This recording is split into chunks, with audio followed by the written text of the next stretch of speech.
Hey, I'm going to Anime Expo tomorrow. Oh, what's up, it's a culture detective here, investigating your favorite songs, movies, animes. Yeah, and today I'm going to be doing I'm going to be doing a video where I talk about my favorite songs, albums, movies, and animes of 2025 so far. Because right now it is July 2nd, which means we are a little bit more than halfway through the year. So, as per tradition, I guess I have to make this video.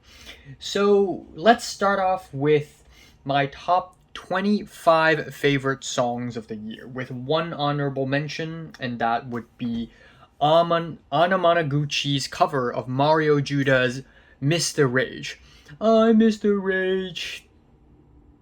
So, at number 25, we have the incredibly energetic, explosive Jane Remover Psycho Boost featuring Danny Brown. Next, we have Panda Bear's Praise. Then we have a crazy, unlikely, but yet not that surprising collaboration between Galen Tipton and Hasegawa Hakushi with Byogaku. Then we have Okelu and Blade's amazing, cutesy, post-internet pop Take Me by the Hand. And then another collab song is Joey Valence and Bray and JPEG Mafia with What's Up? What's Up? What's Up? What's Up? What's Up? Okay, my top 20 of the year so far. Starting off with Alex G's new song Afterlife. You know, Alex G is back with his usual off-kilter guitar ballads. Speaking of ballads, at 19, we have Big Thief's new song Incomprehensible. At number 18, this song is a sleeper hit. I listened to it once and I am addicted to it. It is FM Skyline and Equip's Mega Blast, which is off of their new album Music 2, which is, of course, the sequel to Music because Music is so good. At number 17, Black Country New Road transitions into a girl group and still goes strong on the track Happy Birthday. Yeah, that's my favorite song off of their latest album. Don't fight me. Oh, fight me, yes. Um, on the topic of British supergroups, I guess at number 16, I gotta give it to Maruja's new song, Look Down on Us. Now, at number 15, we have a Japanese bossa nova band called Pomodorosa with their song For Whom the Bell Tolls, which is not a cover of a Metallica song, no, but it is a cutesy, sweet little groover. At number 14, FK Twigs with Drums of Death. This is technically part of the single Eusexua in the music video, but it is actually a separately released single, so it kind of counts. Not too huge on her latest album, but damn, this song is good. It's chaotic, it's crunchy, it's glitchy, and the chorus is insane. Okay, next up we have another long, chaotic, experimental art rock song. Of course, Bet Cover with Ya and which I highly recommend everyone to go check out. Then By Storm with their sequel to Double Trio called Double Trio 2, another incredibly heartfelt, painful, and mournful, and also eclectic post hip hop song that just sort of straddles between abstract rap and something else. And then at 11, I really love this song, so much so that I have to put it at number 11. That's Kinoe 64's new song, Who Are You? The album opener to their latest album. The actual title of this song in Japanese is Victim, and there's just something so sad and so crushing about the song that I just cannot ignore. Now, my top 10 starts off with McKinley Dixon's Magic Alive, the title track, which is just exploding with colors and excitement and passion, and the instrumentals are so jazzy and so alive. At number 9, Model Actress with Cinderella. They are once again following up on their really gothy post-punk formula, but this time it is much more melodic.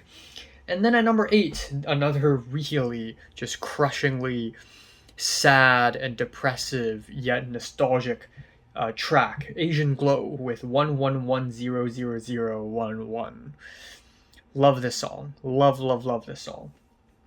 Then JPEG Mafia comes back with another song, Protect the Cross, which, of course, every time JPEG Mafia releases a single, it has to end up on this list somewhere. So, of course, now more than ever, protect the cross, the country, this country that I'm on right now in extreme collapse. Number 6, we have a nuclear bomb of a song, and that is Quadeca with God Stained, which is tied with his new song, Foregone. But oh my god, Quadeca, what are you doing? The guy went from making silly rap songs to some of the most beautiful, moving, intricate, lush electro folk ballads. What? Okay, I guess at number 5, I am handing it over to the legends themselves, Clips, with their Travis Scott diss track, So Be It, with a hell of a sample courtesy of Pharrell Williams. Number 4, Pink Pantheress with Stateside. I know some of y'all are going to be like, what? You can't be serious, right? No, I am serious. I am addicted to this song. This song is amazing. It's just euphoric bliss. It's 90s, 2000s electro throwback, but it's also so just updated for the future. It just exists in such an interesting time and place, and so catchy.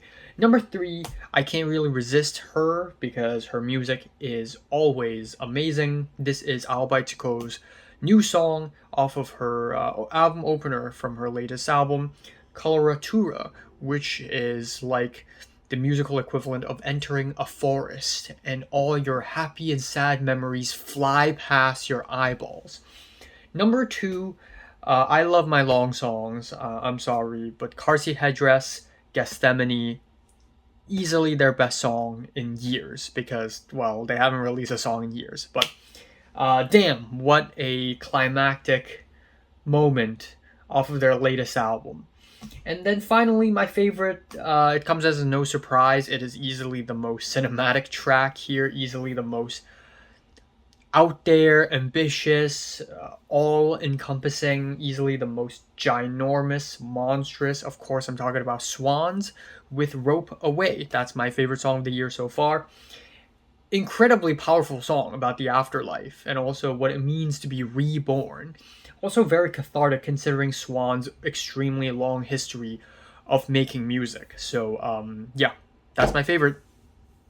Okay, I don't really have a list of worst songs, but I guess one song that I have extreme disdain for is Benson Boone's Mystical Miracle. Shut up. Turn off this song. Thank you. Okay, now we move over to top 30 albums, and I'm just going to speed run through them. 30, Jane Remover, Revenge Seekers. I think it's good. Didn't blow me away, though. Didn't blow me away. Car Seat Headdress, The Scholars, which is a very interesting concept album. Yaz Ahmed with Paradise in the Hold, if you're down for some Arabic jazz. And then Weather Day with Hornet Disaster, to be followed by FM Skyline and Equip's Magic 2. Then at number 25, OK Lou with Choke Enough, with her cutesy, weird, alien-like pop tunes. Asian Glow follows that with 111000011, and then Clipping follows that with their sci-fi concept album Dead Channel Sky. Kinoe 64 follows that with Nichijo Shometsu, which is a shoegaze Vocaloid album. You heard me right. Then we have Viagra Boys' very funny, loud, brutish rock album, Viagra Boys. Then Pink Pantheress's mixtape Fancy That, which is just a really nice, small collection of drum and bass, pop, techno pop music, which is just really nice. Then Pomodorosa with Faux Fruit, Japanese bossa nova. Need I say more? Then Bet Covers, Yuki, where we see the art rock band go jazzy. Love the experimentation. I love the vocals off of this album. Then at 17, Ethel Cain, Perverts. Yeah, this is technically officially an EP, but really, let's be honest here, it's an album. So I'm including it here. I also like that she transitions from sort of this bedroom pop um, reputation to just dark ambience. That's very admirable. Mac Miller's Balloonerism, rest in peace, first of all. Second of all, usually posthumous albums are not good. Mac Miller's 2 posthumous albums are a fantastic exception. Then Black Country New Road returns with Forever How Long, which sees them turn into a girl group, but again, they got it in the bag. Natalia Lafourcade has a set of beautiful ballads on cancioneras.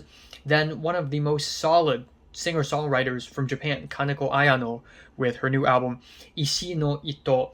Then we have one of the craziest, most ridiculous blends of genres with Infinity Knives and Brian Eno's with A City Drowned in God's Black Tears. Every single track is a different genre. I don't know how they did that. Then Deerhoof with Noble and Godlike in Ruin, which is just really chaotic, noisy, which is right up my alley. At number 10, gotta give it to Squid with Cowards. I know it's not a favorite for a lot of Squid fans. For me, I love how theatrical it is. Number 9, I have to give it to Billy Woods with Gollywog. Not only is he still one of the most consistent rappers in our time, rapping about politics, personal stories in the most eclectic and poetic ways possible, but also the beats. They're horrifying. This album is horrorcore. It's scary. Now, another scary album has got to be Swans with Birthing, which I think is a beautiful return to form for Swans. Lots of big, loud, bold, monstrous sounds, and a beautiful message about rebirth and a celebration of life. Now, at number 7, gotta give it to Huremic with Seeking Darkness. And if you think Huremic is a newcomer, you must know that he is actually Paranol in a different name. And it's extra ironic because this album is basically Swan's worship. And then at number 6, Model Actress Pirouette, because come on, we are freaky out here. Then Imperial Triumphant with Gold Star, which is the best album for them so far. Deaf Heaven's Lonely People with Power, also a great album for Deaf Heaven for how loud and pummeling and relentless it is. Number 3, Alba Chico with Luminescent Creatures. You know me, her music is just, they mean a lot to me. And this album from her, while it is a little quaint, I think it's still beautiful, poignant. Number 2, Backswash with Only Dust Remains. She is back with a new, extremely dark, disturbing, crushing album, except this time there's something beautiful about it at the end. And then, of course, to end it off, my favorite album of the year so far, McKinley Dixon, Magic Alive. I mean, come on, this is just a hell of a colorful, creative, passionate rap album that just delivers so much in such a short period of time. Just a short and sweet album that packs a huge punch. So yeah, great album. And yeah, least favorite, I'm just gonna go ahead and say Morgan Wallen's I'm the Problem. Yeah, and also I gotta give a shout out to Will Smith's new album as well. Okay, I guess now we have to discuss movies. And this is actually a really interesting list because a lot of people's best movies of the year so far lists are going to be very different from mine because I went to Cannes Film Festival, which means a bulk of the film on this list will be films from that festival and they're not released at all in the public, so you guys probably don't even know what films I'm talking about or not familiar with it because some of these films I'm going to be mentioning hadn't even had an official trailer yet. Maybe had a teaser, but not a trailer. Okay, so I'm going to do a top 20, because there's just a lot. So, starting off, oh, gotta give a mention to David Cronenberg's The Shrouds, by the way, which it's at 21 right now, but I suspect it's gonna get better on rewatch. But anyways, number 20, gotta give it to German filmmaker Masha Shilinsky's Sound of Falling, truly experimental avant-garde story that intersects sexual desires and death. Then, at 19, Harris Dickinson's directorial debut Urchin. What?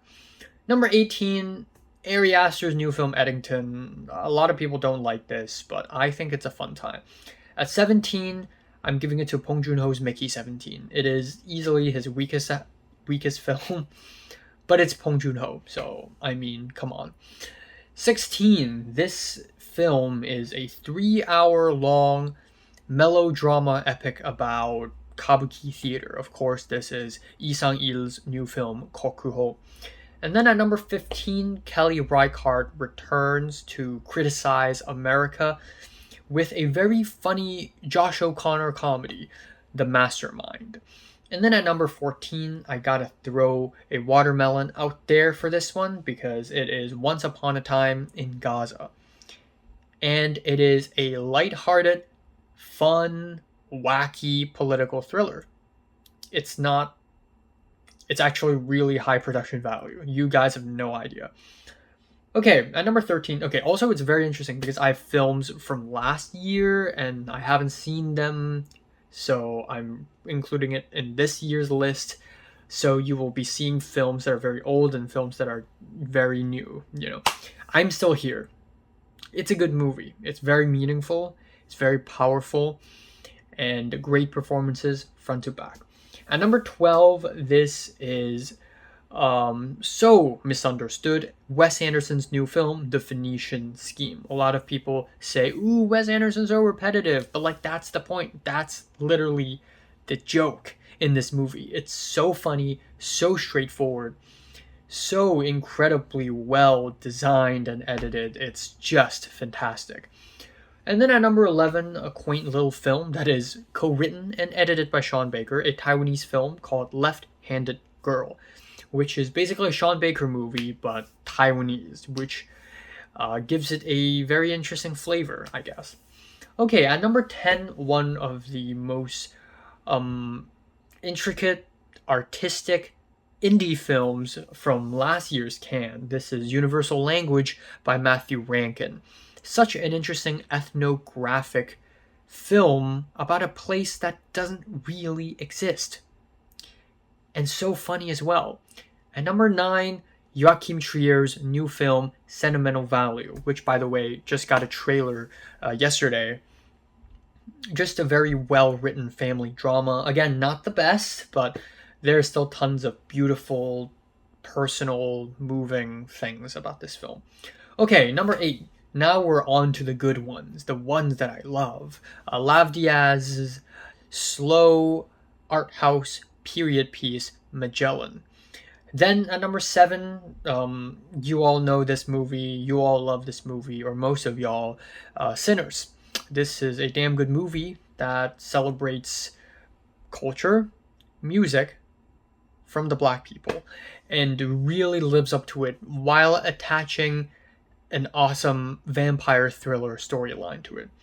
Number 6, this film I loved, and I don't think anyone else, I don't think a lot of people would love it, but it's Caught by the Tides by Jia Zhangke. Just also an ethnographic film, but this time about modern China and all its economic and technological advancement, its loneliness, its alienation, and all that jazz. Okay, numbers 5 and 4 are 2 documentaries that came out late last year, and 2 documentaries that really crushed me, hurt me, made me rethink things. One is Black Box Diaries. I actually cried watching this one, which I did not expect. It's about a victim of an extremely just terrible sexual assault case and just sort of reinvestigating her perpetrator. And then the other is a documentary about not Gaza, but it is about the West Bank, No Other Land. And then at number 3, we have the new Lynn Ramsey film, Die My Love, a very violent, intense, brain-fucked movie where it's just a lot of things burning, Jennifer Lawrence screaming, running around naked, crawling around on all fours, breaking things, and having sex. That's all you need to know. And then at number 2, I think one of the most important political statements of the year, this is Jafar Panahi's It Was Just an Accident, or A Simple Accident. This film won the Palme d'Or, and it's also a screwball comedy, but it's also a political thriller at the same time. I didn't know that works, but that works beautifully on this movie. Beautiful. You have to see it. And of course, my favorite of the year goes to Begon's Resurrection, which is a film so ridiculously ambitious, so nonsensical, so out there. I can't even review it. I can't even give it a proper review. I need to rewatch it because it's so ridiculous. It's so insane. It's a dream within a dream. It's a series of dreams, but there's something so disconnected yet so big about this movie that just shatters most other films. So yeah, these are the my favorite films of the year. My least favorite I've seen so far is Captain America 4, but I know there's like a myriad of other bad films out there that I haven't really checked out, like Hurry Up Tomorrow, and there's this AI movie called What's Next, where the entire film is generated by AI, so can't wait to give that a 0, I guess. Okay, and then to end off this video, gotta shout out to my favorite anime, Orb.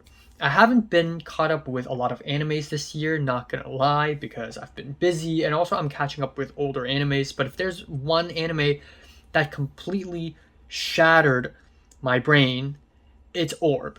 Just such a powerful film about trusting in science, but also trusting in the truth in the face of extreme political pressure. And again, Orb, even though it's about 15th, 16th century Poland, it's a historical fiction, it's so appropriate now in 2025.